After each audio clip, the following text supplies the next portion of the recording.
എല്ലാവർക്കും നമസ്കാരം. ദിവ്യരക്ഷാലയത്തിൽ ജോഷിയാണ്. നിങ്ങൾക്കെല്ലാവർക്കും സുഖമാണെന്ന് കരുതുന്നു. അങ്ങനെ ആയിരിക്കാൻ ആത്മാർത്ഥമായിട്ട് ആഗ്രഹിക്കുകയും പ്രാർത്ഥിക്കുകയും ചെയ്യുന്നു. 30 നീണ്ട വർഷങ്ങൾ അവർണ്ണനീയമായ ഈ ദാനത്തിന് കർത്താവെ അങ്ങേക്ക് സ്തുതി എന്ന് പറയാൻ മാത്രമേ തോന്നുന്നുള്ളൂ. 1996 ജൂൺ മാസം 15-ാം തീയതി അമ്മച്ചി ഒരു കലത്തിൽ നിറച്ചു തന്ന അരിയും 4 നിരാലംബരായിട്ടുള്ള മക്കളുമായിട്ട് ചാച്ചൻ തന്ന 3.5 ഏക്കർ സ്ഥലത്ത് ഒരു കുഞ്ഞു വീടുണ്ടായിരുന്നിടത്ത് വളരെ പരിമിതമായ സാഹചര്യങ്ങളിൽ നമ്മൾ ആരംഭിച്ച, ദൈവകൃപയിൽ ആരംഭിച്ച ഒരു ആതുര ശുശ്രൂഷ ഭവനമാണ് ദിവ്യരക്ഷാലയം. എൻ്റെ നേരെ ഇളയ ബ്രദർ ടോമി 1991 മുതൽ ടോമിയിലുണ്ടായ ഒരു ദൈവീക ചൈതന്യമാണ്, അവിടെ നിന്ന് കൊടുത്ത ഒരു വലിയ പ്രത്യേക തിരഞ്ഞെടുപ്പും വിളിയുമാണ് ദിവ്യരക്ഷാലയത്തിന് നിദാനമായിട്ട് ഭവിച്ചത്.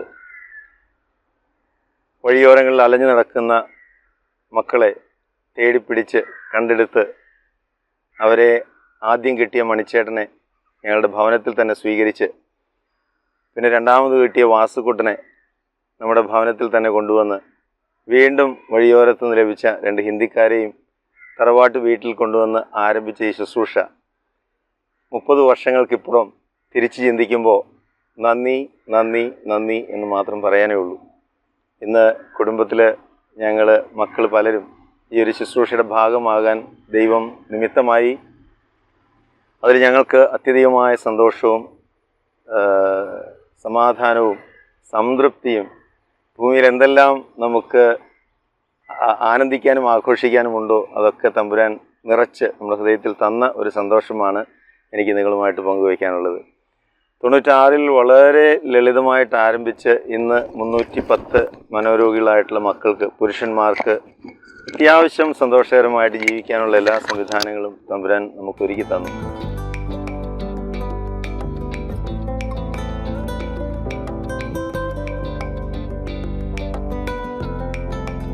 തിരിഞ്ഞ് ചിന്തിക്കുമ്പോൾ ക്ലേശങ്ങളുടെയും കഷ്ടങ്ങളുടെയും ഒക്കെ ഒത്തിരി കഥകളുണ്ടെങ്കിലും അതിനൊക്കെ അപ്പുറത്ത്, നമ്മുടെ എല്ലാ ദുഃഖങ്ങൾക്കും അപ്പുറത്ത് തെളിയിച്ചു തരുന്ന തമ്പുരാൻ്റെ നിസ്സീമമായ സ്നേഹവും വാത്സല്യവും അനുനിമിഷ പരിപാലനയും അനുഭവിച്ച കഥകൾ മാത്രമേ ഞങ്ങൾക്ക് പറയാനുള്ളൂ.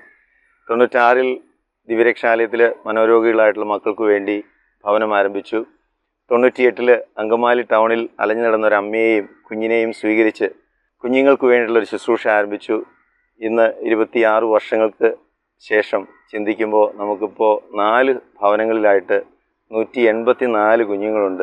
കുഞ്ഞു വാവുകൾക്ക്, 6 വയസ്സിന് താഴെയുള്ള കുഞ്ഞു വാവുകൾക്ക് നമുക്ക് ശ്രേയസ് ഫൗണ്ട്ലി ഹോം ഉണ്ട്. 6 വയസ്സിനും 18 വയസ്സിനിടയ്ക്ക് പ്രായമുള്ള പെൺകുട്ടികൾക്ക് വേണ്ടി നമുക്ക് അക്ഷയ ഗേൾസ് ഹോം ഉണ്ട്. അതോടൊപ്പം തന്നെ 6 വയസ്സിനും 18 വയസ്സിനിടയ്ക്ക് പ്രായമുള്ള ആൺകുട്ടികൾക്ക് വേണ്ടി തലച്ചിറ ഫാമിലി നമുക്ക് ഫ്രീ ആയിട്ട് തന്ന ഒരു 33 സെൻറ്റ് സ്ഥലത്ത്, പിന്നീട് നമ്മൾ അവരോട് വില കൊടുത്ത് വാങ്ങിയ ഒരു 40 സെൻറ്റും കൂടി, അങ്ങനെ 73 സെൻറ്റ് സ്ഥലത്ത് മനോഹരമായൊരു boys home, Adarsh boys home നമുക്ക് അവർക്ക് വേണ്ടി പണിയാനും ഇന്നിപ്പോൾ ഏതാണ്ട് 44 ആൺകുഞ്ഞുങ്ങൾ അവിടെ സന്തോഷമായിട്ട് വസിക്കുന്നു. അതോടൊപ്പം തന്നെ 18 കഴിയുന്ന ആൺകുട്ടികൾക്ക് വേണ്ടിയിട്ട് വണ്ടമറ്റത്ത് മറ്റൊരു ഹോം നമുക്ക് സംവിധാനം ചെയ്യാൻ സാധിച്ചു. അതും വാണിയക്കിഴക്കയിലെ ജോജോ ചേട്ടനും ഫാമിലിയും. അവരുടെ നിസ്തുലമായ സ്നേഹമാണ്. അവരുടെ തറവാട് വീടും ഏതാണ്ട് 1.25 ഏക്കർ സ്ഥലവും നമുക്ക് സൗജന്യമായിട്ട് തന്നതുകൊണ്ടാണ് ഇപ്പോൾ 18 വയസ്സ് കഴിഞ്ഞ ആൺകുട്ടികളെ അവിടെ പുനരധിവസിപ്പിച്ചിരിക്കുക.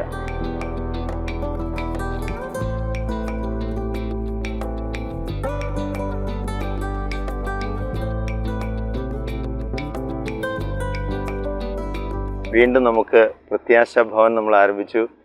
ആദ്യമൊക്കെ നമ്മൾ 20ഓളം മദ്യപാനികൾക്ക് വേണ്ടിയിട്ടുള്ള ഒരു ഡി അഡിക്ഷൻ സെൻ്ററാണ് ആരംഭിച്ചത്.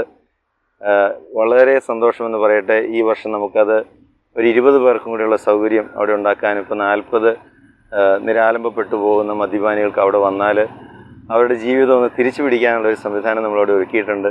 21 ദിവസത്തെ ഒരു പ്രോഗ്രാമാണ്. എത്ര നിസ്സഹായപ്പെട്ടു പോകുന്ന മദ്യപാനികൾക്കും പ്രത്യാശയുടെ ഒരു ജീവിതമുണ്ട് എന്നുള്ളൊരു വലിയ വിടുതലിൻ്റെ ശുശ്രൂഷയാണ് അവിടെ നടക്കുക. ഏതാണ്ട് 5000ഓളം മദ്യപാനികൾ ഈ കുറഞ്ഞ കാലഘട്ടമല്ലാണ്ട് 12-13 വർഷം കൊണ്ട് അവിടെ വന്നു പോയിട്ടുണ്ട്.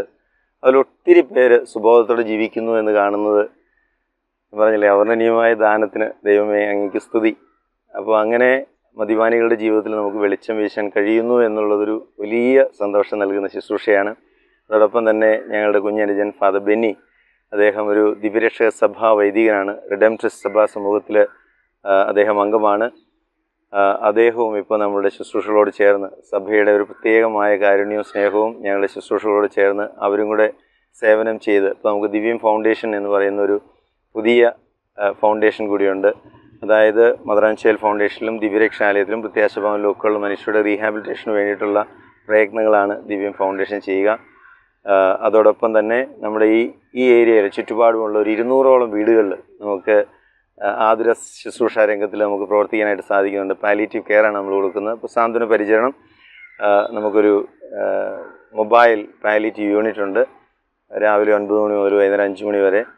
പിന്നെ ഓൺ കോൾ എനി ടൈം ആർക്ക് ആണെങ്കിലും സൗജന്യമായിട്ട് ഒരു സാന്ത്വന പരിചരണ വിഭാഗം പ്രവർത്തിപ്പിക്കുവാൻ നമുക്ക് ദൈവം അനുവാദം തന്നു. 30 വർഷം കൊണ്ട് തമ്പുരാൻ്റെ അത്ഭുതകരമായ വഴിനടത്തലാണ് ഞങ്ങൾ കണ്ടതും അറിഞ്ഞതും അനുഭവിച്ചതും. അതിൻ്റെ ഒരു സന്തോഷവും സുഖമാണ് ഞങ്ങളുടെ എല്ലാ ഹൃദയത്തിലുള്ളത്.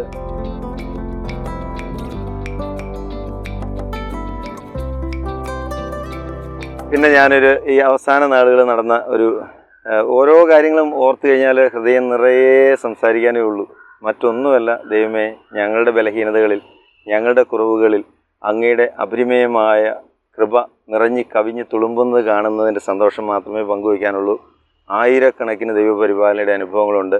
കൊറോണ കാലത്ത് നമ്മൾ ആദർശ് ബോയ്സ് ഹോം പണിയാൻ തുടങ്ങിയപ്പോൾ 1 രൂപ പോലും കയ്യിലില്ലാതെ പണി ആരംഭിച്ച് പണി തീർന്നപ്പം 1,85 ലക്ഷം രൂപ മുടക്കേണ്ടി വന്നു. പക്ഷേ മനോഹരമായിട്ടൊരു വീട് കുഞ്ഞുങ്ങൾക്ക് വേണ്ടി സംവിധാനം ചെയ്യാൻ പറ്റി. അപ്പോൾ തലച്ചിറ ഫാമിലി തന്ന 33 സെൻറ്റ് സ്ഥലം ഫ്രീ ആയിട്ട് നമുക്ക് തന്നു. 40 സെൻറ്റ് നമ്മളവിടെ വാങ്ങിച്ചു. ഇനി അതിനോട് ചേർന്നൊരു 61.5 സെൻറ്റ് സ്ഥലം കൂടെ കിടപ്പുണ്ട്. അപ്പോൾ അവരൊരു 3 വർഷമായിട്ട് നമുക്കത് തന്നേക്കാമെന്ന് പറഞ്ഞെങ്കിലും 2.5 ലക്ഷം രൂപ അവർക്ക് ഞങ്ങൾ അഡ്വാൻസ് കൊടുത്തെങ്കിലും പിന്നീട് നമുക്കത് സാധിച്ചെടുക്കാനായിട്ട് പറ്റിയില്ല. അതിൻ്റെ ഡോക്യുമെൻറ്റേഷനൊന്നും നടന്നില്ല. സാഹചര്യവശാൽ ഈ വർഷം കഴിഞ്ഞ മാസം ഞാൻ എന്തോ ഒരു ഉൾപ്രേരണയാൽ ഞാൻ തലശ്ശേരത്തെ മോനോട്, ഷാലുവിനോട് പറഞ്ഞു, മോനെ ഡിസംബർ ആകുമ്പോഴത്തേക്കും ജോഷ് ചേട്ടൻ എങ്ങനെയെങ്കിലും ഈ പൈസ സംഘടിപ്പിച്ച് തരാം. അപ്പോൾ അവർക്കും അത് കാരണം എന്താ വെച്ചാൽ ആ 61 സെൻറ്റ് സ്ഥലം കൊണ്ട് അവർക്ക് വേറെ പ്രത്യേകിച്ചൊരു ഉപകാരവും ഇല്ല. അപ്പോൾ നമുക്കത് തന്നാൽ നമുക്ക് ഉപകാരമുണ്ടെന്ന് അവർക്ക് നന്നായിട്ട് അറിയാവുന്നതുകൊണ്ട് അപ്പോൾ 38.5 ലക്ഷം രൂപ കൊടുക്കണം. എങ്ങനെയുണ്ടാവും എന്നെനിക്കും അറിയത്തില്ല. പക്ഷേ ദൈവത്തിൽ ആശ്രയിച്ചും തമ്പുരാനോട് ആലോചന ചോദിച്ചും അവരോടൊരു വാക്ക് പറഞ്ഞു. ജൂൺ മാസത്തിൽ 10 ലക്ഷം രൂപയും സെപ്റ്റംബർ മാസത്തിൽ 10 ലക്ഷം രൂപയും അതുപോലെ ഡിസംബർ മാസത്തിൽ 18 ലക്ഷം രൂപയും കൊടുത്ത് അത് ഡോക്യുമെൻ്റ് ചെയ്യാൻ ഞാൻ വാക്ക് കൊടുത്തു. ഈ ജൂൺ മാസം വന്നപ്പോൾ എന്ത് ചെയ്യേണ്ടുവെന്ന് അറിയാതെ ഞാനിങ്ങനെ കുഴങ്ങി. അത്ഭുതം എന്ന് പറയട്ടെ, സ്നേഹമെന്ന് പറയട്ടെ, അപരിമേയമായ പരിപാലനം എന്ന് പറയട്ടെ, 2017 മുതൽ ഗവൺമെൻറ് ഗ്രാൻഡ് നമുക്ക് ലഭിക്കുന്നില്ലായിരുന്നു. പക്ഷേ സാഹചര്യവശാൽ അത്ഭുതകരമായി ഈ മാസം കൃത്യം 10 ലക്ഷം രൂപ നമ്മുടെ ആദർശ് ബോയ്സ് ഹോമിനും അക്ഷയ ഗേൾസ് ഹോമിനും വേണ്ടി ഗവൺമെൻറ് ഗ്രാൻഡ് അനുവദിച്ചു. നമ്മുടെ അക്കൗണ്ടിൽ പൈസ വന്നു.